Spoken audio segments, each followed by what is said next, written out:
Problem solution চ্যানেলের পক্ষ থেকে আপনাদের সবাইকে জানাই স্বাগত। আজকে আমরা শিখব কিভাবে অনলাইন থেকে মাধ্যমিকের রেজাল্ট চেক করা যায়। এর জন্য আমি দুটি ওয়েবসাইটের নাম বলে দেবো। তার মধ্যে প্রথম ওয়েবসাইটটি হলো result.shiksha। এটি কোনো ব্রাউজার ওপেন করে লিখে সার্চ করবেন, তাহলে এই ওয়েবসাইটটি ওপেন হয়ে যাবে। এই ওয়েবসাইটটির লিঙ্ক আমি ডিসক্রিপশানে দিয়ে দেবো, আপনারা সেখান থেকেও সরাসরি এখানে আসতে পারবেন। ওয়েবসাইটটি ওপেন হওয়ার পর ডান দিকে একটি অপশন পাবেন ওয়েস্ট বেঙ্গল মাধ্যমিক রেজাল্ট বলে, এখানে ক্লিক করবেন। এখানে ক্লিক করলেই পরবর্তী পেজটি চলে আসবে, যেখান থেকে আপনাদের রোল নম্বর এবং ডেট অফ বার্থটি দিয়ে আপনারা রেজাল্টে সার্চ করলে আপনাদের নিজেদের রেজাল্টটা নিজেরাই দেখতে পারবেন। ডেট অফ বার্থটা কীরকম দেবেন তার একটা এক্সাম্পল দেওয়া রয়েছে, দেখতেই পাচ্ছেন। আর দ্বিতীয় যে ওয়েবসাইটটি হচ্ছে সেটি হলো fastresult.in।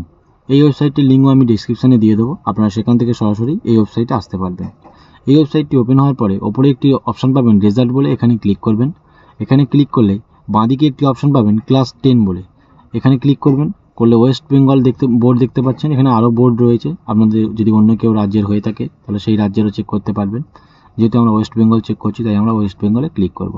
ওয়েস্ট বেঙ্গলে ক্লিক করার পর নিচে একটি অপশন পাবেন চেক রেজাল্ট আউট নাও, তো এখানে ক্লিক করবেন।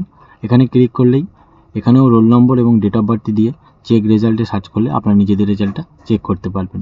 তো আশা করছি বোঝাতে পেরেছি আপনারা কীভাবে অনলাইন থেকে মাধ্যমিকের রেজাল্ট চেক করবেন। এতক্ষণ সাথে থাকার জন্য অসংখ্য ধন্যবাদ। এরকম আরও ভিডিও পেতে আমাদের চ্যানেলকে ফলো এবং সাবস্ক্রাইব করুন।